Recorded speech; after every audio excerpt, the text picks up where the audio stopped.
Tenaga kerjaan, posisi amplop masih tersegel. Sekali kami ingatkan bahwa kami hanya akan membacakan pertanyaan selama 1 kali.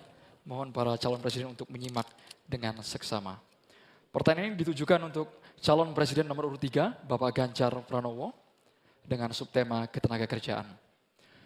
Pekerja migran Indonesia tersebar di banyak negara.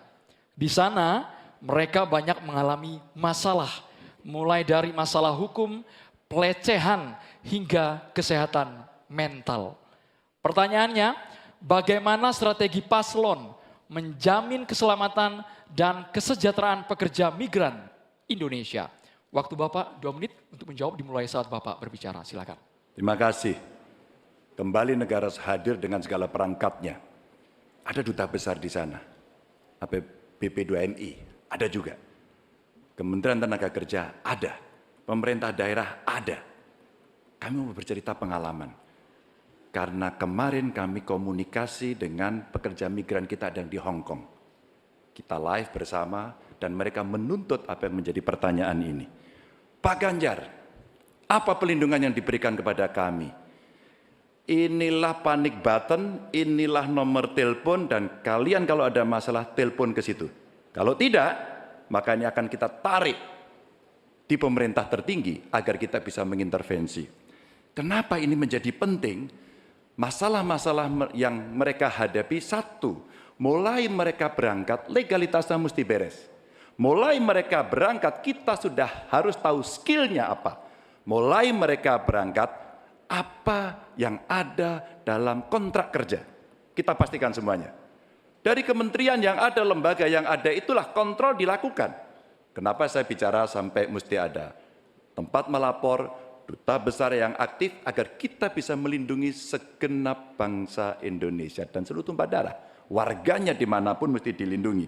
Dan dari sinilah pengalaman kami pernah membebaskan beberapa pekerja yang bermasalah. Baik di Arab Saudi, di Sudan, terus kemudian di Kamboja yang mereka terindikasi TPPO. Maka ketika kemudian melihat seperti ini, tindakan tegas adalah dari pemimpin tertinggi. Pengalaman saya jadi gubernur. Maka yang saya telepon adalah Menlu, yang saya telepon adalah duta besar, dan bagaimana kita beraksi agar kita bisa menyelesaikan persoalan itu. Komitmen ini tidak terlalu sulit.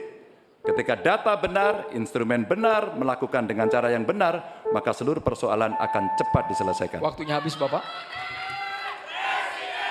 Sekarang kami berikan kesempatan kepada calon presiden nomor 1, Bapak Anies Baswedan, untuk langsung menanggapi. Terima kasih, Pak dengan Ganjar. waktu 1 menit. Meneruskan apa yang tadi disampaikan. Saya berjumpa dengan para pekerja migran di Malaysia, ngobrol dengan mereka permasalahannya. Datang ke desa pekerja migran di Wonosobo, pasti Pak Ganjar juga tahu. Nah, apa yang saya temukan? Memiliki kewenangan di pemerintahan tidak berarti memiliki pengetahuan tentang permasalahan. Yang dimiliki kewenangan, pengetahuan siapa yang tahu? Justru aktivis-aktivis pekerja migran. Jadi kami melihat harus dilibatkan para aktivis pekerja migran, mereka yang tahu lubang-lubang masalah di dalam melindungi pekerja migran. Kita memang betul, kita ingin melindungi sejak pra keberangkatan sampai mereka berada di sana. Tapi di tengah itu banyak sekali lika-liku yang ketika kita berada di birokrasi, banyak yang tidak diketahui. Karena itu kami melihat, libatkan mereka, lalu negara kolaborasi. Kewenangan dimiliki negara, pengetahuan dimiliki oleh para aktivis itu, kita eksekusi, melindungi dan memastikan mereka bisa hidup bekerja dengan tenang di sana. Waktunya habis, Bapak.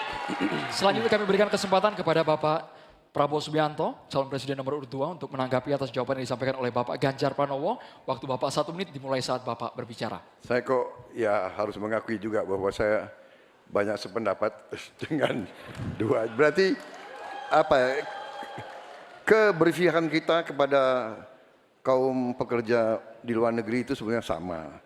Semua benar. Tetapi menurut saya ada berapa kedutaan kita di beberapa negara kewalahan. Masalahnya terlalu banyak. Jadi benar yang disampaikan Pak Anies, aktivis-aktivis ini sangat membantu untuk mengikuti dan membantu pekerja migran kita di mana-mana. Saya pernah pengalaman, saya pernah diberitahu oleh seorang aktivis, seorang perempuan tentang seorang pekerja perempuan di Malaysia yang 2 minggu lagi mau digantung. Kalau tidak ada berita dari aktivis perempuan ini, kita tidak bisa bantu dan intervensi. Jadi benar peran aktivis-aktivis sangat penting di bidang pembelaan hak-hak pekerja kita di luar negeri. Mereka adalah pahlawan-pahlawan. Waktunya habis, Terima Bapak. kasih. Waktunya habis. Mohon tenang hadirin sekalian.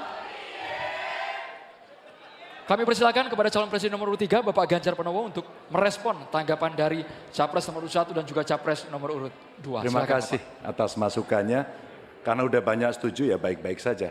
Tapi kita mesti memberangkatkan mereka dalam kapasitas secara legalitas dan keterampilan yang baik. Yang berikutnya lagi tentu saja kalau sudah kasus, namanya kasus, semua bisa terlibat. Gunakan teknologi informasi, gunakan medsos, maka kenapa kemudian dalam pengalaman kami, seluruh kepala dinas Anda harus punya medsos. Disitulah orang sebenarnya bisa menyampaikan secara cepat.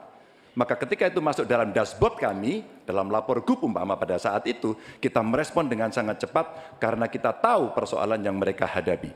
Menggunakan banyak pintu-pintu untuk melaporkan ini adalah bagian cara menangani kasus yang paling tepat.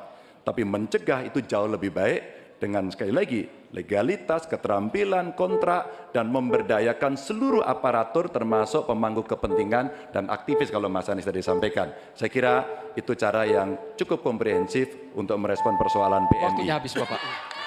Oke. Sekarang boleh saya kasih waktu untuk berikan